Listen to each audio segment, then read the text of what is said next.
우리 가운데 주신 말씀을 통해서 너에게 평강이 있을지어다 라는 제목으로 하나님 말씀 선포합니다. 사랑하는 여러분, 오늘은 부활주일입니다. 지금 가정에서 옆에서 예배를 함께 드리는 자녀 혹은 배우자가 있으시다면 이렇게 인사하시죠. 우리 예배 이 자리에 계신 분들도 옆에 분들한테 인사하시면 좋겠는데요. 우리 주님은 살아계십니다 라고 인사하시면 좋겠습니다. 한번 인사하시겠습니다. 네. 혹시 홀로 예배를 드리시는 분들이 계시다고 한다면 예배 후에 지인들에게 주님은 지금도 살아계십니다 라고 그런 귀한 메시지를 온라인으로 한번 전해보셔도 참 좋을 것 같습니다. 대부분이 한국교회에서 신앙생활을 하신 분들이 우리 교회 성도님들이시죠. 한국교회 연합의 상징이라고 한다면 대표적으로 얘기할 수 있는 것이 바로 부활절 연합예배가 아닌가 생각을 합니다. 그리고 그런 신앙생활을 한국에서 해오신 분들은 아마 부활절 연합예배에 대한 경험이 있으실 거라고 생각을 해보는데요. 여러분, 이 귀한 전통은 우리 같은 디아스포라, 이 이민자들에게도 이어져서 각 도시나 또 각 지역마다 부활절이 되면 새벽에 한 교회 혹은 한 지역에 모여서 연합예배를 드리곤 합니다. 한국교회는요, 일본에게 나라를 빼앗겼던 일제강점기를 지나고 그리고 해방된 지 2년 후에, 그러니까 1947년 4월 6일입니다. 그때 신사참배를 강요하던 일본 신도의 본거지, 바로 서울의 남산에 있는 이 조선 신궁의 터에서 첫 번째 이 연합예배를 드리게 되었습니다. 종교의 자유를 빼앗겨버리고 신사참배에 굴복할 수밖에 없었던 한국교회가 회복과 재건을 위해서 아주 중요한 순간을 가졌던 것이죠. 이때부터 매년 부활절이 되면 연합으로 함께 모여서 연합예배를 드리기 시작했습니다. 심지어 6.25 한국전쟁이 있을 때에도 부산에서 3년 동안 부활절 연합예배를 드렸다고 합니다. 이렇게 이어진 연합예배 이후에 어떻습니까? 교단이 분열되는 아쉬움도 있고 또 연합기구들이 분열되는 그런 상황 가운데서 최근 들어서는 진정한 의미에서의 연합예배로 드리기가 참 힘들 그런 상황들이 되었습니다. 선호교로 분리되어서 각자의 자리에서 연합을 해서 부활절 연합예배로 드린다라고 얘기를 하지만 다소 민망한 이른바 연합예배를 드리게 된 것이죠. 사랑하는 여러분, 어제가 한국에서는 부활주일이었고 부활절 예배를 드렸는데요. 한국교회는 결국 온라인으로 부활절 예배를 드려야만 했었습니다. 그리스도 안에서 부활의 신앙으로 하나 되지 못했던 한국교회가 바로 회개하는 계기로 삼아서 약 70개의 교단이 함께 마음을 모아서 이 연합예배를 드린다고 하니까 한 장소에서 수만 명이 모여서 예배 드릴 수 있는 상황은 아니지만 어느 때보다도 바로 그리스도 안에서의 부활 신앙으로 연합되는 귀한 계기가 되었을 줄로 믿습니다. 여러분, 부활절 연합예배를 드리는 것, 여러분, 그것이 단순히 오랜 전통이 되었기 때문에 드리는 것만은 아니죠. 부활절만큼요, 우리 기독교에 있어서 가장 중요하고 아주 의미 있는 절기가 또 없는 것입니다. 예수님께서 이 땅에 오셔서 하나님의 뜻대로 우리의 죄 문제를 해결하시기 위해서 십자가에 달려 돌아가셨다가 다시금 살아나신 이 부활의 첫 열매가 되셨다고 하는 것, 그것이 바로 우리 그리스도인들에게 아주 핵심적인 가치의 그런 신앙이라고 하는 것이죠. 교회가 존재하는 이유가 또한 거기에 있는 것입니다. 교회는요, 예수 그리스도를 구원자라고 우리의 생명의 주인 되었다라고, 그리고 우리의 머리로 모시고 하나의 신앙 고백 가운데 모여있는 이들이 바로 우리 믿음의 공동체인 것이죠.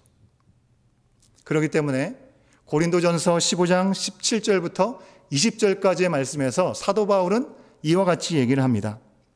여러분 가지고 계신 성경책 고린도전서 15장 17절부터 20절까지의 말씀을 한번 보시면 좋겠는데요. 이 말씀을 가정에서 드리는 분들은 화면에 아마 나올 것입니다. 함께 읽어보도록 하겠습니다. 함께 읽습니다. 시작. 그리스도께서 다시 살아나신 일이 없으면 너희의 믿음도 헛되고 너희가 여전히 죄 가운데 있을 것이요.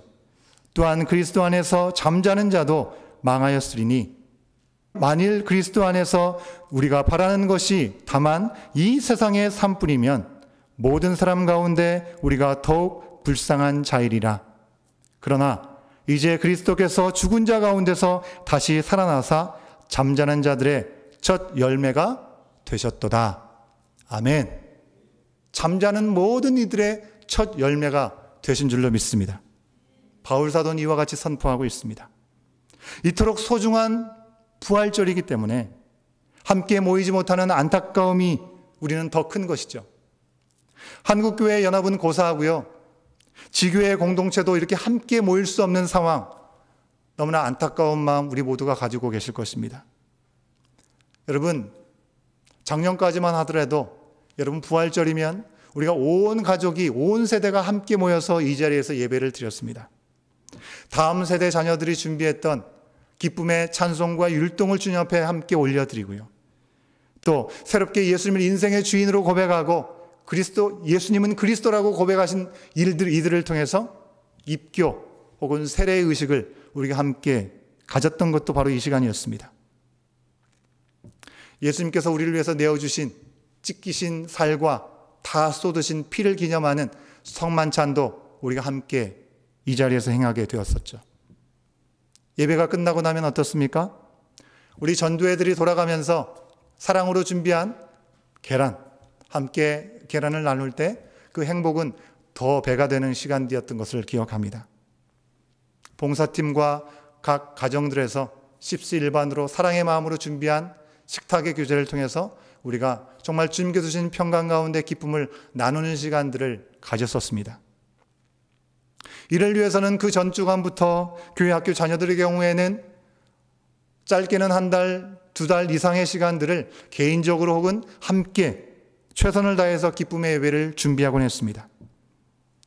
그런데요, 어느 날 갑자기 부활절 모이지 못하고 바로 이렇게 온라인으로 예배를 드릴 거라고는 아무도 꿈에도 상상을 못했던 일이죠. 여러분, 물론 그렇다고 해서 우리가 예배가 중단된 것은 아닙니다. 모일 수 없는 것 너무나 큰 아쉬움이지만 여전히 한 분 아버지 하나님을 향해서 십자가에 달려 돌아가셨다가 부활하신 예수님을 통해서 우리가 성령 안에서 한 마음 한 뜻으로 우리 가운데 허락하신 삶의 자리에서 온전한 예배자로 예배를 드릴 수 있는 것 또한 하나님의 큰 은혜인 줄 믿습니다. 그래도 허전함은 사실 크지요. 어제 저희 교회 성도님 중에 한 분께서 나중에 다 만나는 날이 되면 참 눈물이 날 것 같다라는 얘기를 하셨다는 말을 전해 들었습니다. 오늘 이 어쩔 수 없는 허전함, 또 한치 앞을 알지 못하는 미래에 대한 불확실성, 이것을 안고 우리가 예배를 드리는 우리들은요, 어쩌면 그동안 피상적으로만 상상했던 예수님이 부활하신 날, 제자들의 마음이 어땠을까 한번 깊이 돌아보는 시간이 될 수 있지 않나라는 생각을 해봅니다. 예수님께서 십자가에 달리신 후에 안식일을 지나서 셋째 날 저녁이 되었을 때 제자들은 함께 모였습니다. 그들은요, 예수님이 그동안 해주신 말씀을 기억하고 부활의 주님을 기다리기 위해서 함께 모였던 것이 아니었던 것 같습니다. 여러분, 그들이 모인 이유가요, 성경에 분명하게 기록되어 있지는 않습니다. 하지만 19절의 말씀에 나온 말씀을 보면 그들이 믿음으로 담대하게 함께 모였던 것은 아니다라는 생각을 해봅니다. 19절의 말씀을 보면 어떻게 나와 있습니까? 앞부분을 보면요, 이날 곧 안식 후의 첫날 저녁 때에 제자들이 유대인들을 두려워하여 모인 곳의 문들을 닫았더니라고 기록하고 있습니다. 제자들이 유대인들을 두려워해서 함께 모여있는데 문을 꼭꼭 걸어 잠그고 있었다는 것입니다. 여러분, 이것만 보더라도 그들이 믿음으로 담대하게 주님의 오심을 기다리고 있기 때문에 이와 같은 일을 한 것처럼 보이지 않습니다. 여인들의 증언이 있었고요, 또 두 제자의 증언이 있었습니다. 그것을 토대로 예수님께서 다시 살아나셨다는 사실에 대해서 이야기를 나누고자 모였지만 아직은 예수님의 부활에 대해서 흥분되어서 정말 어찌할 바 알지 못하는 그런 기쁨과 감격으로 모여있는 상황은 아니라고 하는 것입니다. 여전히 그 제자들을 둘러싸고 있는 기운이 어떤 모습인 것 같으십니까? 두 가지 모습을 생각할 수 있습니다. 첫 번째는 불신, 두 번째는 불안의 마음인 것이죠. 왜 그들은 예수님께서 다시 살아나셨다는 소식을 듣고도 이처럼 부정적인 반응을 계속해서 하고 있는 걸까요? 여러분, 우리가 예수님께서 부활하셨다는 증거들을 듣고 그런 증언들을 들으면서도 여전히 두려움에 사로잡혀서 유대인들에게 해함을 당할까 문을 꼭꼭 걸어 잠그고 있는 이 제자들의 모습을 통해서 왜 그들은 불신을 가지고 있고 불안 가운데 있는지에 대한 질문을 우리가 확실하게 하지 않으면 우리가 살아가는 삶의 자리에서 우리가 풀지 못한다고 하는 것이죠. 그런 어려움들을 풀지 못한다고 하는 것이죠. 우리가 지금 예수님을 믿고 그분의 살아계심을 믿는다고 우리가 고백도 하지 않았습니까? 찬양을 통해서 고백하면서도 여전히 우리의 현실에서 불신과 불안으로 우리의 마음의 문을 꼭꼭 닫아두고 살 때가 많다는 사실을 우리가 돌아보기 때문에 우리가 이 부분을 분명히 알고 넘어가야 되는 것이죠. 여러분, 그들이 불안하고 그리고 믿을 수 없었던 이유는 증거가 부족하고 증언이 부족하기 때문이 아닌 것 같습니다. 예수님께서 다시 살아나셨다는 것에 대해서 들은 증언들은요, 분명히 넘쳤습니다. 어떻게 넘쳤습니까? 먼저요, 무덤 문이 열린 것을 보고 제자들에게 알려줬던 막달라 마리아의 증언이 먼저 있었습니다. 그날 새벽 일찍 예수님의 무덤을 찾아갔던 막달라 마리아가 돌문이 옮겨진 것을 보고 제자들에게 달려와서 무덤이 열렸다라고 말하는 것을 제자들은 들었습니다. 두 번째로요, 마리아의 말대로 무덤이 비고 예수님의 시신이 사라졌다는 소식을 제자들이 들었을 때 시몬 베드로와 다른 제자가 곧바로 뛰어가서 그 현장을 방문하게 되었습니다. 시몬 베드로와 다른 제자들이요, 무덤 속에 예수님을 감싸고 있었던 세마포와 머리를 쌌던 수건, 이 수건만 있고 무덤이 빈 것을 보았습니다. 이것을 다른 제자들에게 또한 이야기를 한 것이죠. 제자들이 들은 것입니다. 요한복음 20장 9절 말씀을 보면요, 베드로와 다른 제자는 이 빈 무덤을 보고 막달라 마리아가 한 말을 믿긴 했는데 그 말씀에 뭐라고 얘기합니까? 죽은 자 가운데서 다시 살아나리라는 그런 말씀에 대해서는 아직 알지 못했다라고 성경은 기록하고 있습니다. 세 번째 증언입니다. 예수님이 다시 살아나셨다고 천사가 나타나서 말을 했다고 여인들이 증언하고 있는 것을 볼 수가 있습니다. 여러분, 오늘 우리가 읽은 요한복음 20장의 전반부에서는요, 부활의 새벽에 예수님의 빈 무덤을 본 여인들을 언급할 때 막달라 마리아 한 사람에게만 초점을 두고 있는 것을 볼 수 있습니다.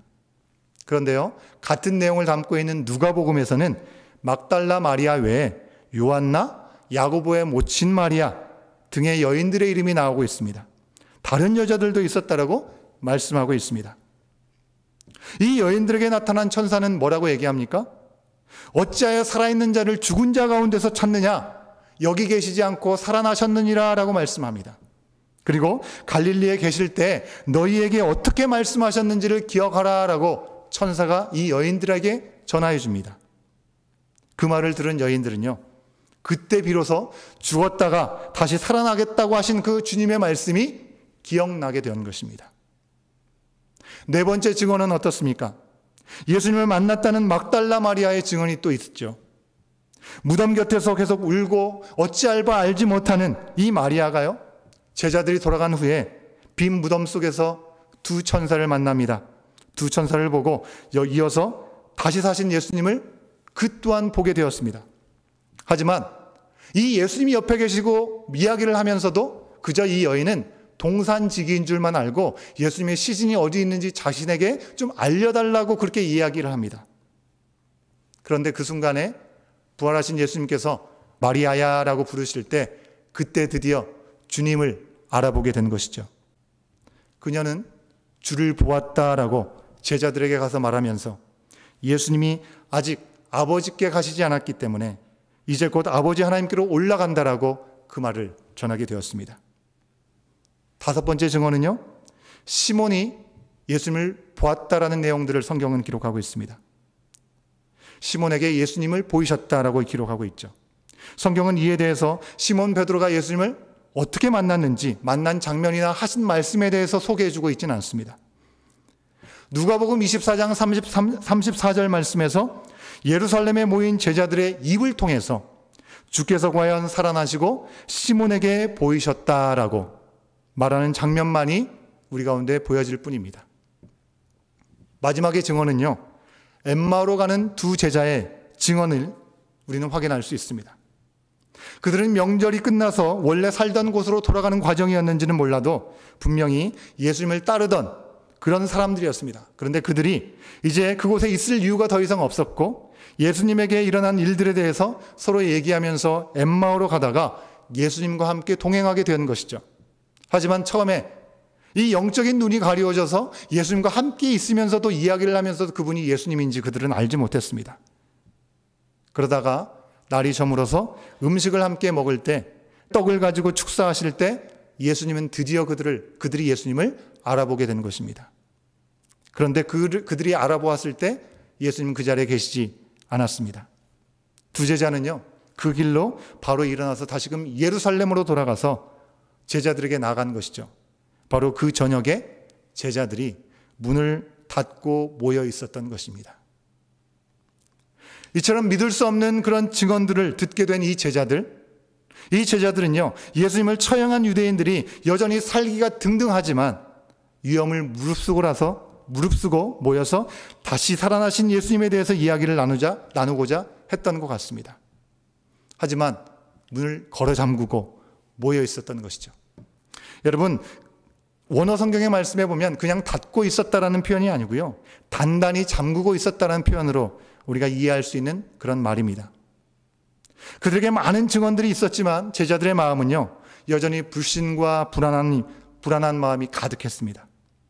그 이유는 먼저는요, 그들이 듣기는 했어도 보지 못한 것은 믿지 않았기 때문에 그렇습니다. 그들은 천사가 예수님이 살아나셨다는 말을 했다는 것을 전해 들었습니다. 빈 무덤을 보았다는 얘기도 전해 들었습니다. 심지어는 예수님을 보고 만났다라고 그런 말까지 들었습니다.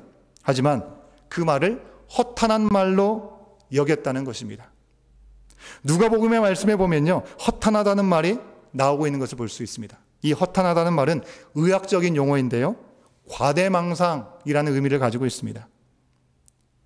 여러분, 여인들이 예수님을 특별하게 사랑하고 너무나 그리워하다 못해서 엉뚱한 말을 하고 있다라고 그들이 여겼을지도 모르겠습니다. 특히 처음의 증언과 반복되는 증언을 포함해서 이야기했던 막달라 마리아, 그녀는 어떠한 여인입니까? 그녀는 7 귀신 들렸다가 치유를 받고 회복된 사람이었습니다. 귀신 들렸던 경력도 있지요. 이 귀신 들린 경력이 있는 사람이 천사를 봤다, 예수님을 봤다라고 하는 말이 곧이곧대로 들리지 않았던 것 같습니다.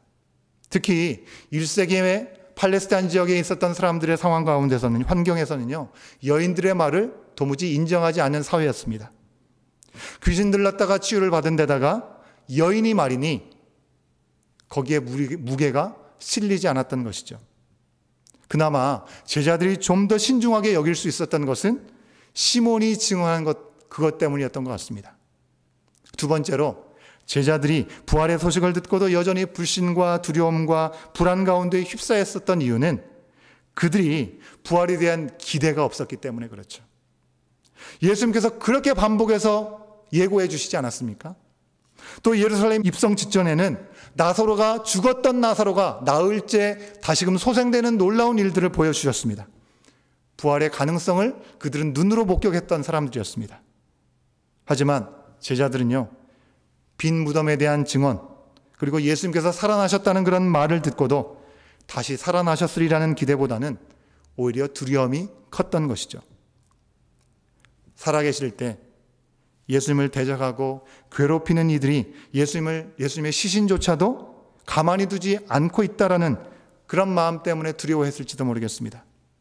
결국 그들의 불신과 불안은요, 듣지 못해서가 아니고 보지 못해서도 아니라는 것입니다.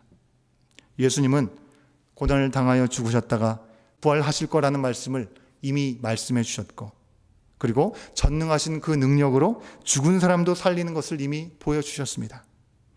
그럼에도 불구하고 두려움과 불안과 불신 가운데 있었던 이 제자들의 모습을 우리는 어떻게 이해할 수 있을까요? 결국은요, 그들이 믿음이 없었기 때문입니다. 사랑하는 여러분, 우리는 어떻습니까? 지금 우리는 문을 굳게 닫은 채 집에서 보낸 지 4주째 접어들고 있습니다. 아직 우리 곁에 확진자나 사망자가 있다, 라는 소식을 우리가 잘 듣지 못하고 있습니다. 그래서 그런지 어쩌면 바이러스에 대한 두려움보다는요, 사회적인 거리를 두고 격리를 하는 그 시간 때문에 경제적인 어려움이 우리 가운데 있는 것, 또 자녀들이 학교에 가지 못하는 것, 전에 평범하던 모든 일상들, 이 일상들이 지금은 모두 제약을 받고 있는 것, 그리고 함께 자유롭게 만나지 못하고 부활주일이 되어도 함께 모여서 예배를 드리지 못하는 것, 성찬에도 우리가 함께 참여하지 못하는 것, 이런 것들의 모든 이 곤란한 일들이 더 큰 불안한 마음, 더 드는 그런 내용일지도 모르겠습니다. 그러나 여러분 다 듣고 계시는 것처럼 멀지 않은 우리의 이웃, 미국만 보더라도 어떻습니까? 하루에 2,000명 이상이 죽어가고 있는 상황입니다. 그렇게 많은 사람들이 죽어가는 그런 상황 속에서 직접적인 생명의 위협 때문에 문을 굳게 닫고 미국으로서는 가장 큰 명절이라고 할 수 있는 이스터 기간 동안에 바로 이 공원 산책길까지도 폐쇄하는 곳이 참 많이 있는 것을 우리가 듣고 있습니다. 아마 제자들의 심정도 여러 복잡한 다음을 염려할 겨를도 없이 지금 당장 우리가 사느냐 죽느냐 그런 생존이 걸린 두려움과 불안 때문에 문을 잠그고 모여 있었던 것 같습니다. 사회적인 제약이 있다? 불편하다? 어려움이 있다? 여러분, 이런 정도가 아니고요. 우리도 예수님처럼 죽을 수도 있다. 예수님의 시신도 가만히 두지 않는 이 세상인데 우리는 어떡하지? 이런 두려움이 있을 수 있었겠죠. 이렇게 불안하고 두려움에 빠져 있는 그들에게 굿뉴스를 복음으로 주셨음에도 불구하고 그것을 듣지 못한 제자들에게 예수님은 오셨습니다. 닫힌 문을 열어달라고 똑똑똑 노크하거나 믿음이 없다라고 그들 가운데 호통치시지 않으셨습니다. 아무것도 할 수가 없어서 그저 문을 잠그고 떨고 숨어있는 이 제자들 가운데 예수님께서 오셔서 서셨습니다. 여러분, 어떻게 이런 일이 가능합니까? 예수님은 죽었다가 부활하신 부활의 몸을 입고 계셨고, 이 부활의 몸은요, 우리의 육신과도 다르고 모양은 보이지만 잡을 수 없는, 형체가 없는 영혼의 모습이 아니라고 하는 것입니다. 시간과 공간을 초월하는 영의 특성을 분명히 가지고 계시지만 여전히 그 손의 못자국과 찔리신 창자국, 만져볼 수 있는 몸이셨다는 것입니다.